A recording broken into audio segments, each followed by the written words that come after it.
Hello again, everyone. My name's Keaton, and today I'm back in Houston. The view isn't all that, but I figured it was better than sitting at my desk, so I'm going to film here today. Everything I'm going to talk about in this video hopefully will make sense as long as you watch my last video. But if you do have any questions, please ask anything down in the comments. I'd be happy to answer anything. So in this video, I want to break down the risk of different stock market investing strategies as I see them. Usually as risk increases, so does the potential for reward, or there really wouldn't be any reason to take on an extra amount of risk.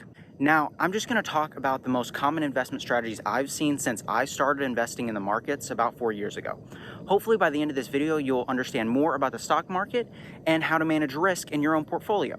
If you're interested in how I invest concerning these strategies, I'll upload a video about that on this channel soon.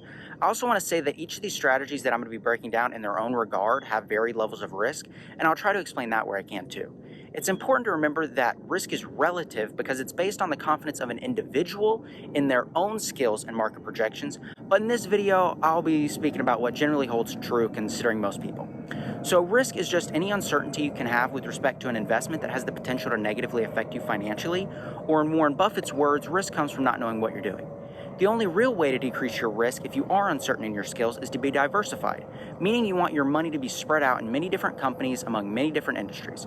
Your risk is decreased since your returns will be the average of all those companies you hold, so if one or a few of them go down, your other investments should make up for some of those losses. A common argument against diversification is that if you know what you're doing and rarely buy into the losing companies, you could have much higher returns in the long run. I'm going to start with the least risky strategy that I can see in the market first. This would be index fund investing, since the diversification you can get can be extreme for the amount of capital you invest. For example, SPY is an index fund that holds 500 companies in the S&P 500 and costs only around $450. If that sounds like a lot, there are other options. These companies are in a wide range of businesses and tend to prosper in different economic cycles, which is good. There are also total market index funds, which hold all the publicly traded companies from small cap to mid cap to large cap ones. VTI comes to mind. But even though the S&P 500 holds only large cap companies, it's a very popular choice among many investors today. I believe there's something like $13.5 trillion held in funds that track the S&P 500 alone. A reason for this might be caused by a further safeguard of the S&P, which is the fact that if a company is performing poorly, it can get removed and replaced by a healthier, better performing company. SPY could be considered even lower risk in the field of index funds since it's very diversified and, as I mentioned earlier, and provides investors with a consistently accurate average market return of about 9.5%. At least over the past 40 years it's done that. A more risky example could be TAN, or TAN, which consists of only 46 companies that are specifically in the solar energy industry. It has more risk because it's less diversified among companies and industries, and has added risk since the solar industry is very volatile when compared to most others, just meaning that it tends to have more rapid price fluctuations. To be fully transparent, I am not invested in SPY while I am invested in TAN. This is because I'm willing to take on that extra risk, and I believe the rest of my account diversifies me quite well. One important thing to note about index funds is the management expense ratio, or ER, which is the operating expense of the fund. A good range is generally between 0.5% and 1%, but the lower usually the better. Vanguard and BlackRock Management have some great ETFs and generally have low expense ratios. A great place to learn more about index funds or to find new ones would be etfdb.com, and I'll leave a link in the description for that so it's easy for you to find. Then we start getting into the fundamental investment approaches, or in other words, where retail investors will diversify their own accounts by choosing companies that they believe have the best opportunity for returns while also having a level of risk they're comfortable with. Now, just remember, this is your money, so you have to judge yourself kind of harshly. If you don't fully understand what you're doing, a great way to decrease your risk is to be more diversified or to just start with a smaller amount of money. Since it can be hard to find a lot of good companies starting out, owning an index fund provides your account with a diversification for not a lot of capital. Just saying. An important step when it comes to choosing individual stocks is asking yourself if you're making an investment decision or a gambling decision. All I mean by this is just, are you investing in a company because you believe in its future? Or are you gambling by buying into a company based on someone else's opinion and hoping for the best? Now, I think dividend investing is the least risky of the fundamental approaches to individual stock picking, since the companies that are able to pay out dividends usually hold a more secure position in their industry and have matured to the point where their stock price is less volatile. The research is also usually much simpler for these companies because they generally have more consistent earnings and a larger amount of cash on the balance sheet, which means even if something were bad to happen in the short term, they have enough money saved up for a rainy day. It's also generally a less risky strategy because an investor will make money if the stock price stays about the same or if it increases, but of course you do want the stock price to appreciate as well. With this strategy, it's important to know that the dividend yield is not the most important metric, and a high dividend yield doesn't always mean a company will be a good investment. A middle ground must be met between the amount of money a company is paying out in the form of its dividend and what it's paying itself to continue to grow. As a rule of thumb, a yield between 2 and 6% is usually fairly healthy, and above 10% is usually not sustainable. The dividend payout ratio is a very important metric and shows how much investors are getting paid back out of the overall profit earned by a business. Generally, a healthy company will pay out around 20 to 50% of its profits to its shareholders. A payout ratio above 100% means a company is paying out more money than the cash flows of its business can produce, and this is generally a bad sign. So, dividend investors are always looking to see if 1. A company can afford to pay out its dividend, so the payout ratio. 2. If a company has a good track record of consistent payments. And 3, if the company has the capability to grow its dividend in the future, meaning they have steadily growing net income or earnings per share. A good example of a lower risk dividend play could be something like Waste Connections. Trash disposal will always be necessary, and since they have secured themselves as competitors in the space, they have been steadily growing. Waste Connections' dividend yield is about 0.5% and their payout ratio is around 26%, which leaves the company with a lot of room to raise their dividend into the future. I also like that since the company is keeping the majority of its profits, it's able to funnel them back into the business to grow profitability and expand their competitive reach. Waste Connections does pay out a fairly consistent dividend, and the company seems to be trying to raise it on an annual basis. All these factors would seem to make Waste Connections an interesting opportunity, just as long as you can buy the company at a favorable price. I'm not going to mention a higher risk example, but usually the further above these ranges a company's yield and payout ratio are, the more risky a company is. One more thing just to be aware of is Reits, or real estate investment trusts, because they're able to pay out dividend ratios exceeding 100% since they depreciate all their assets each year, and this allows them to underreport their net income. And I also believe they are required by law to pay out at least 90% of their net income. A good resource for finding dividend companies would be to look into utility industries like trash disposal or water transportation, or maybe even telecommunications. I know some of those companies pay out a fairly good dividend, but I'll leave a link in the description to somewhere where y'all can look more up about those. Then the next fundamental approach to individually choosing companies would be value investing, which I would consider slightly more risky than purely dividend investing when done correctly, because here you're expecting larger future returns from these companies caused primarily by their stock price appreciating. The idea of value investing is to look for companies with prices that are unjustifiably low when compared to their intrinsic value. Finding companies that are currently undervalued can be difficult, so you have to find value where others don't see it. It's difficult because it's kind of like the market is making a mistake, which does happen from time to time because it is just people like you and I making the decision to buy and sell these companies, which we often do make mistakes. Only occasionally am I able to find pure value plays, but when I do, they are almost always beaten down companies that are being misunderstood in the short term due to some market fear. So first off, usually an unprofitable company or one with a negative net income is not the best value investment, and most value investors won't even look into companies like this. There are 3 financial ratios that can be a great first step in a value analysis once you understand that a company is profitable: the trailing 12-month PE, forward PE, and the price-to-book ratio. Then you want to compare these in 3 dimensions to a company's historical ratios, a company's competitors' ratios, and the overall market average ratios.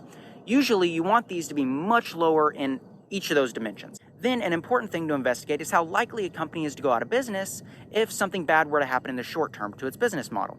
I call this the financial health of a company, and the easiest way I've found to examine this is by looking into a company's balance sheet. I compare a company's assets to its liabilities using a fairly simple calculation that I'll explain in my next video. The track records of the CEO and really the entire management team can give a good insight into how the business is being run and if the people in charge have experience that suits them well to solve a company's problems. So the main things value investors care about would be, first, the trailing 12-month PE and forward PE ratios; second, that the business is profitable and stable; third, that the balance sheet is very healthy, so they compare the assets to liabilities and they check the inventory and business expenses, stuff like that; fourth would be checking for a stand-up management team with a great track record. And there are definitely some more points I could add here, but the last step is almost always doing some sort of valuation calculation to find the intrinsic value, which is just a tool to estimate how much a business is worth by examining its future returns or cash flows to find out what a desirable purchase price today could be. Common value companies would be ones with slower growth and can sometimes be fairly boring. I think of Walmart, Disney, Walgreens, Coca-Cola, but I mean, really, any company can be considered a value company if it's trading at an attractive enough valuation. I debated even talking about this company, but it's at an incredible valuation and a good example of how fear in the market can push stock prices unreasonably low. Although it isn't the best example because there are a lot of potentially negative attributes being created by outside factors at the moment. This is not investment advice, and the Chinese government could very well screw over this company into the future. Also, the ADR means that ownership does not actually represent interest in the shares of the actual company.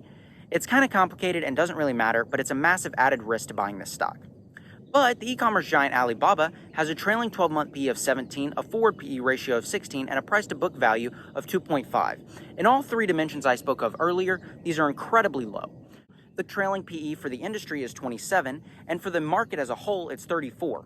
The market's forward PE is 22, and its price-to-book value is 4.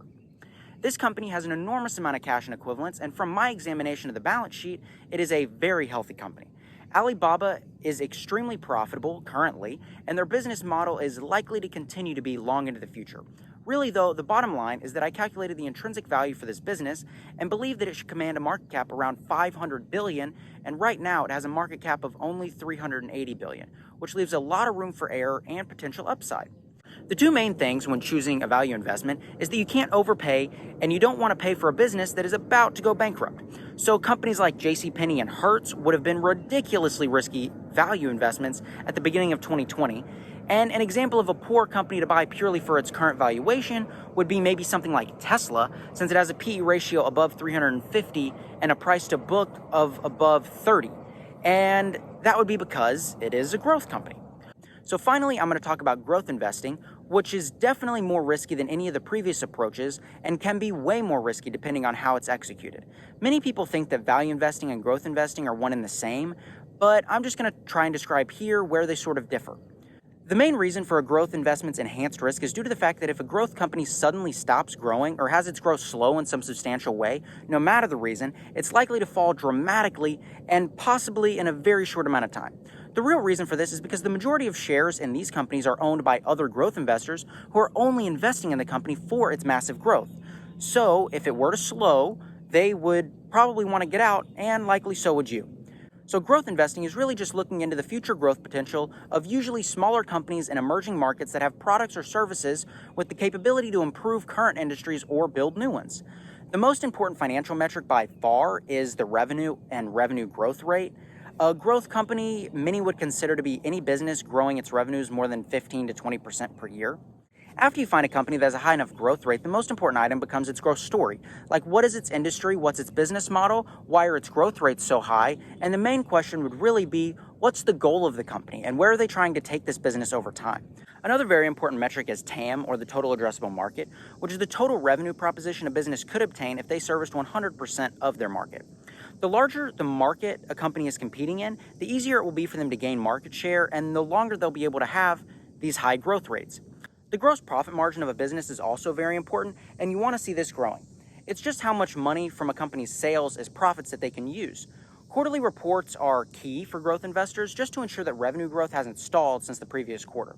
So, growth investors mainly care about 1, rapid revenue growth, 20% plus, 2, expanding gross profit margin, 3, large total addressable market, TAM, 4, an incredible growth story to buy into. So, a less risky growth company could be something like Amazon. It's been growing its revenues consistently 20% plus for many years now and has an enormous addressable market that it's still expanding into. Their gross margin from 2012 to 2020 has grown from 24% to 39%, which is incredible. And these factors make Amazon a relatively safer investment since it has proven that it can steadily grow its revenues and gross margin.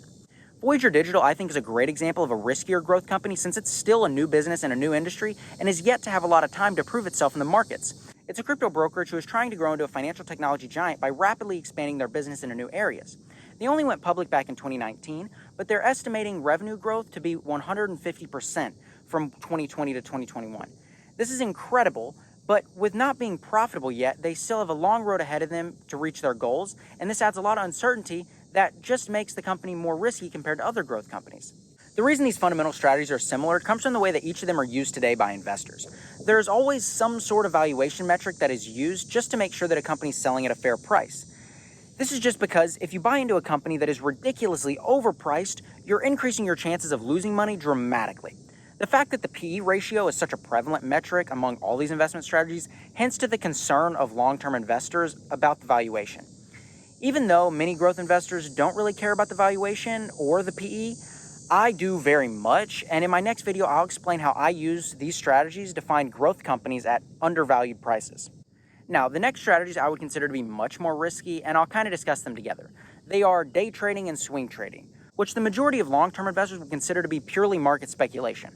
I've seen people who claim to have become rich from this, so I won't knock it, and actually I still spend a little bit of my time speculating every once in a while, but honestly, I've never been able to make money from these strategies, so if this is what you're really interested in learning about, I'm probably not the best one to give advice about it yet. But basically, both of these strategies are very similar. It's just day trading is when you buy and sell a company within one day, so between one market open and close, while swing trading is slightly longer, maybe a few days to a few months. The basic idea of both these strategies is to predict the short-term fluctuations in stock price of different companies by looking into a variety of different metrics, from technical indicators to guessing how a company's investors or stock price will react to some news or earnings report. Different traders use a wide range of strategies to try and beat the market, from buying highly shorted companies all the way to using many indicators on complicated software and looking over a company's news to try and predict its future. But the majority of the time, they tend to trade lower market cap companies since they tend to move more quickly, and ones with higher volatility, so it's easier for them to get in and out. I'm not going to stand here and act like I know a way to make either of these strategies safer, but I would say swing trading is likely the easier and safer of the two. I've watched a lot of videos from day traders since I started investing. It's actually what got me into the market, but I feel like I've learned a lot, and I guess just none of it stuck with me enough for me to be able to actually get those returns. But maybe you can. Now that we're at the end of this video, I just want to say that when you're starting out with any of these strategies, go slowly at first and don't invest a lot of money at once. Don't expose yourself to that risk. It takes time to learn about the stock market and get accustomed to how it acts. And remember, there's a lot of good advice online about investing, but most of it is surrounded by a ton of bad advice, and the strategies that work for another person, even if they are good, may not work for you, so be careful. It takes time to build up a good information filter, so I would say beginners should be very picky about the advice they take from others. If something sounds too good to be true, it most likely is. Making money takes time, and you should trust the people you're learning from, so test their strategies. See for yourself if they work before really going for them. Once you start, you'll learn your risk tolerance pretty quickly, and from there you can expand your investing strategies to increase or decrease that risk in your account. The stock market can be a very fun and exciting place, and when done safely, you can make a ton of money here. Lastly, I want to mention that all these are very rushed descriptions, so don't hate me. In my next video, I will go much more in depth about the strategies I use. I know I talked really fast about a lot of stuff, but I still hope I provided you with some valuable information. I'm young and I don't have all the answers, but I hope I can continue learning and growing my account with you guys. I left some good resources down in the description, and please ask me any questions that you have down in the comments. But that's it for this one, guys. Hope you all have a great day, and I'll see you on the next one. Later, guys.